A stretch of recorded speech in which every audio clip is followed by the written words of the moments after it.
Assalamualaikum warahmatullahi wabarakatuh. Berikut ini akan kami sampaikan bagaimana cara pengambilan sampling heat stress atau tekanan panas di tempat kerja. Heat stress atau tekanan panas di tempat kerja adalah salah satu faktor fisika yang harus kita bisa kendalikan. Alatnya adalah menggunakan heat stress monitoring, dan dalam hal ini kita membawa yaitu QuickStem 34 dari Quest. Dan ini alat ini banyak sekali, bisa kita pilih yang bukan hanya QuickStem atau yang lainnya, kita bisa pilih yang lain. Tapi intinya dalam pengukuran heat stress ini harus mempunyai 3 sensor, yaitu pertama adalah sensor untuk suhu kering, kemudian suhu basah, dan suhu globe. Karena ini berkaitan dengan regulasi yang ada di Indonesia, yaitu menggunakan namanya ISBB atau indeks suhu basah dan bola, yang nanti akan kita gunakan dalam pengukuran ini dengan menggunakan regulasi itu. Oke. Nah, bagaimana cara sampling?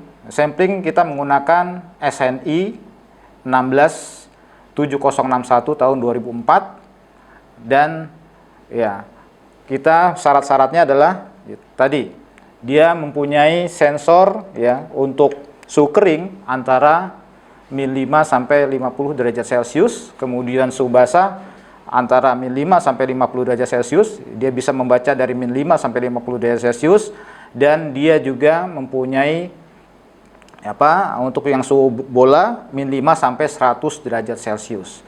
Dan dia minimal mempunyai satu angka di belakang koma, mempunyai satu angka di belakang koma. Dan ini kita bisa bikin sendiri sebenarnya, karena sangat mudah. Yang kita perlukan suhu kering, suhu basah, dan suhu globe. Suhu globe bisa kita ambil globe ini dengan cara membuat 3 termometer. Yang satu termometer didiamkan begitu saja, yang kedua termometer diberikan kasa yang basah untuk suhu basah, dan yang satunya lagi termometer itu dikasih dengan suhu globe. Nanti bisa kita hitung hasil perhitungannya, nanti kita akan sampaikan di belakang video ini. Kemudian bagaimana cara kita samplingnya? Pertama, sampling adalah kita ambil waktunya berapa menit. Nah, ini ada dalam SNI ini dibilang antara ada yang kalau misalkan untuk suhu basah dia diambil sampling 30 sampai 60 menit. Kemudian suhu kering 30 sampai 60 menit. Sedangkan untuk suhu globe antara 20 sampai 30 menit. Karena ada perbedaan ini, sedangkan ini adalah satu alat, ada yang 30 sampai 60 menit, ada yang 20 sampai 30 menit, maka harus kita ambil yang tengah-tengah saja, yaitu 30 menit. Jadi kita pengambilan sampelnya adalah satu sampel 30 menit. Kemudian bagaimana cara meletakkan alat ini? Alat ini diletakkan dalam ketinggian antara 1 sampai 1,25 cm. Jadi ketinggiannya itu harus di zona pernapasan pekerja, di zona pernapasan pekerja. Dan kita paparkan dalam satu sampling, dalam satu pengambilan sampel itu kita ngambil 30 menit, dan harus dalam satu shift kerja diambil 3 kali pengukuran, yaitu di awal shift, pertengahan shift, dan di akhir shift. Jadi 3 kali. Tidak boleh dilakukan selama 1 kali. Nah, itulah cara sampling dari heat stress. Lalu bagaimana cara apa yang harus kita ambil di dalam data-data ini? Yang kita ambil tadi suhu kering, suhu basah, dan suhu globe. Suhu kering, suhu basah, dan suhu globe. Andai kata kita nggak punya alat ini, kalau alat ini terus terang sudah bisa langsung dia menghitung sendiri, alat ini sudah menghitung sendiri. Yang kita ambil adalah suhu kering, suhu basah, suhu globe, kemudian ada namanya sini ada WBGT-I dan WBGT-I, atau dia ISBBI dan ISBBO. Apa itu ISBBI? Indeks suhu basah bola basah di in, dan indeks suhu bola basah di out.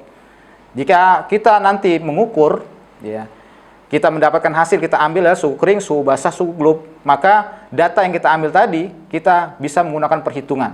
Andai kata kita punya alat yang manual yang bisa kita gunakan. Bagaimana cara menghitungnya? Menghitungnya adalah kalau misalkan kita meng-AWBGTI atau ISBBI untuk di dalam ruangan di mana sinar matahari tidak masuk, maka rumusnya adalah untuk ISBBI adalah 0,7 suhu basah ditambah dengan 0,3 suhu globe. Sedangkan jika di luar ruangan dengan ada sinar matahari atau radiasi yang masuk, maka diambil rumusnya adalah 0,7 suhu basah ditambah 0,2 suhu globe ditambah 0,1 suhu kering. Ya, jadi menghafalnya gampang. 0,7, 0,2, 0,1 untuk di luar ruangan yang ada matahari, sinar matahari atau radiasi matahari, yang di dalam ruangan 0,7 tambah 0,3. Ya. Kemudian apa? Kemudian baru kita hasil itu kita bandingkan dengan NAB yang ada. NAB di Permenaker nomor 5 tahun 2018 itu ada beberapa bagian, ada kriteria ringan, sedang, berat dan sangat berat. Kita harus bisa menentukan bagaimana pekerjaan itu, apakah dia bekerja dengan pekerjaan yang ringan ataukah sedang atau berat atau sangat berat. Dan ini perlu nanti dikaji disampaikan di dalam video yang lain ya, atau di dalam pelatihan.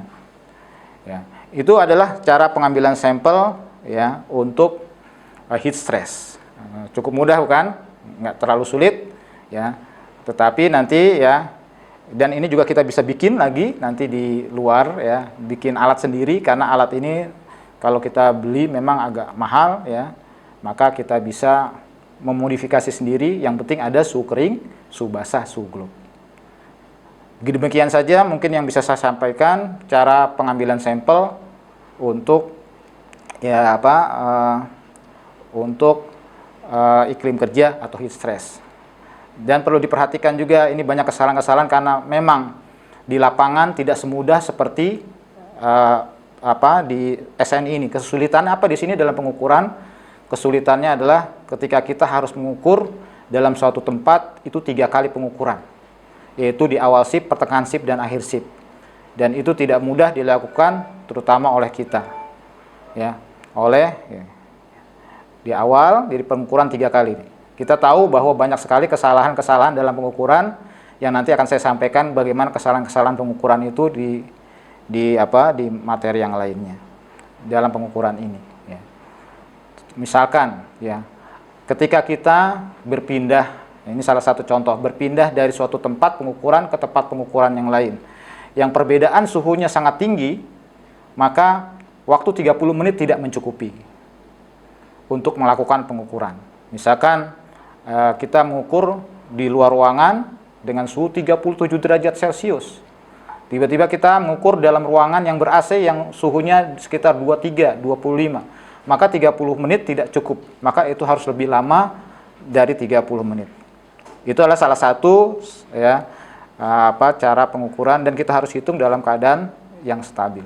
Demikian yang bisa saya sampaikan, mudah-mudahan bermanfaat ya. Mudah-mudahan bermanfaat buat kita, dan minta masukannya buat saya juga jika ada kekurangan. Wassalamualaikum warahmatullahi wabarakatuh.